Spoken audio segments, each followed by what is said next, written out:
कि ना जाने ना जाने ना जाने गोवा के नाम गो काली माई बड़ी हमरा गाँव ओए गो काली माई बड़ी हमरा गाँव काका हो हमरा रहेगा बताएगा पानी भुलाइल तनी घरे पहुँचाएगा ना जाने गोवा के नाम गो काली माई बड़ी हमरा गाँव ओए गो काली माई बड़ी हमरा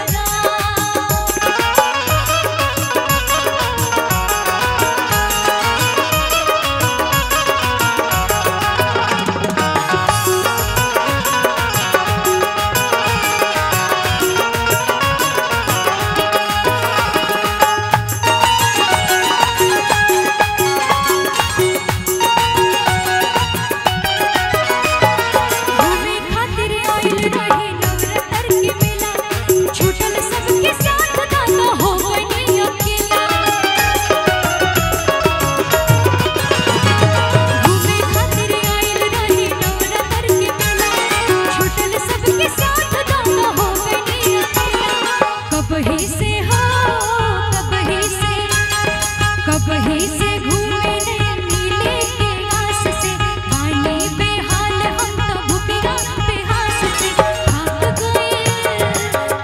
गइल छोटे छोटे पाँव ओए गो काली माई बड़ी हमरा गाँव ओए गो काली माई बड़ी हमरा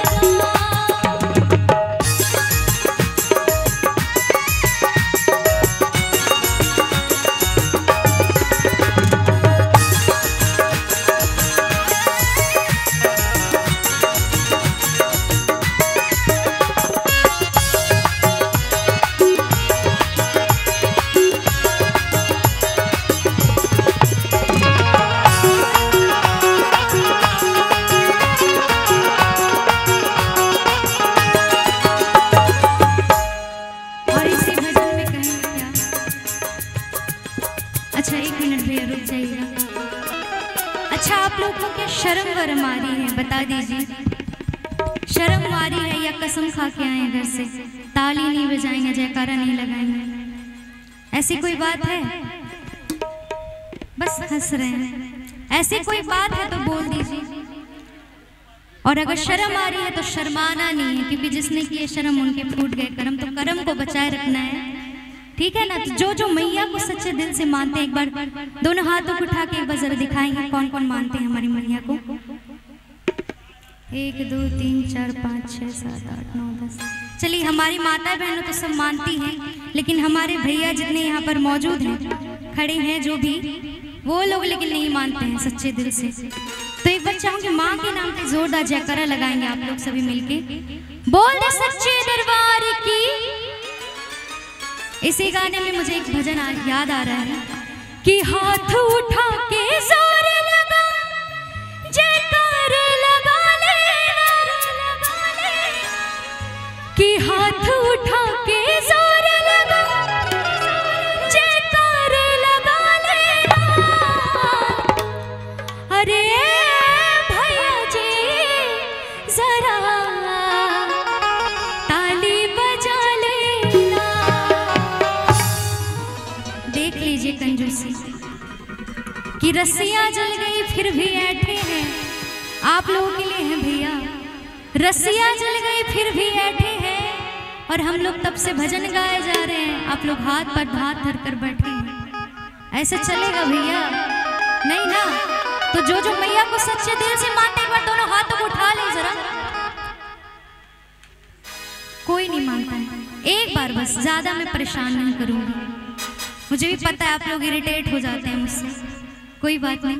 बोल दे सच्चे दरबार की अरे हाथ उठा के जोर लगा जयकारे लगा देना हाथ उठा के जोर लगा जयकारे लगा देना भैया जी जरा ताली बजा लेना भैया जी जरा ताली बजा लेना हाथ उठा के जोर लगा जयकारे लगा देना।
भक्ति में ऐसे सारा बंधन छोड़ के, मन मगन भक्ति में ऐसे सारा बंधन छोड़ के, आज नहीं की बहुरिया नाचे, तन की चुनरिया ओढ़ के, आज नहीं की बहुरिया नाचे, तन की चुनरिया ओढ़ के, मन मगन भक्ति में ऐसे सारा बंधन छोड़ के, मन मगन भक्ति में ऐसे सारा बंधन छोड़ के, आज नहीं की बहुरिया नाचे, हरियल की चुनरिया ओढ़ के, आज नहीं की बहुरिया नाचे, हरियल की चुनरिया ओढ़ के।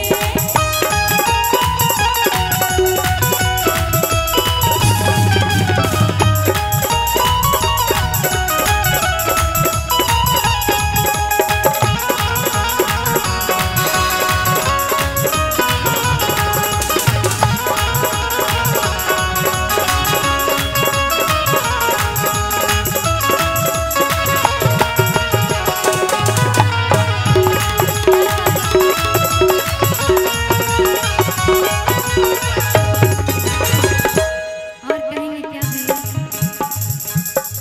चमकेला चंद्र बदनिया, लागे माए दुल्हनिया, चमकेला चंद्र बदनिया, लागे माए दुल्हनिया, नीलरंब बिंदिया शोभेला, नीलरंब बिंदिया शोभेला, कि माई हो कैलो गजब के। फिर से कंजूसी होने लगा। माता रानी को मानते हैं ना, तो कंजूसी मत कीजिए, क्योंकि जितने भी कलाकार आए हैं आप लोगों के साथ के बिना हम लोग अधूरे हैं। आप लोग हैं तो हम लोग हैं, तो चाहूंगी सभी मिल के साथ दें। जितने भी यहाँ सिंगर्स आए हुए हैं सभी गाएंगे, तो आप लोग थोड़ा थोड़ा साथ दे दीजिएगा, तो कुछ कम नहीं जाएगा, घट नहीं जाएगा, है ना। और कहना है क्या, तालियों का साथ देते हुए कंजूसी बिल्कुल नहीं होनी चाहिए, नहीं तो माता रानी देख रही है सभी को, सबका हिसाब करेगी। और जो मेरा साथ नहीं दीजिएगा उनका सातों विद्यानाश।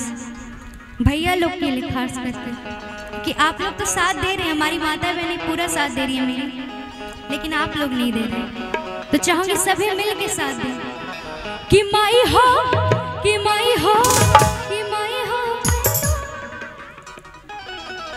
थोड़ा बहुत तो साथ दे ही सकते हैं। बोल दे सच्चे दरबार की, तो तालियों का साथ ही तो वैसे ही जोश में हो माई हो, हो माई हो, हो माई हो, कैलो गजब सिंगार, रूपवा मनवा मोहेला, माई हो कैलो गजब सिंगार, रूपवा मनवा मोहेला, चमकेला चंद्र बदनिया, लागे माई दुल्हनिया, चमकेला चंद्र बदनिया, लागे माई दुल्हनिया, नीलरंब बिंदिया शोभेला, कि नीलरंब बिंदिया शोभेला, कि माई हो, कि माई हो, कि माई हो, कैलो गजब सिंगार, रूपवा मनवा मोहेला, कि माई हो कैलो गजब सिंगार, रूपवा मनवा मोहेला, कि माई हो कैलो गजब सिंगार, रूपवा मनवा मोहेला, कि माई हो कैलो गजब सिंगार, रूपवा मनवा मोहेला, कि माई हो कैलो गजब सिंगार, रूपवा मनवा मोहेला। बोल दे सच्चे दरबार की, काली मैया की, सच्चे दरबार की। जय हो।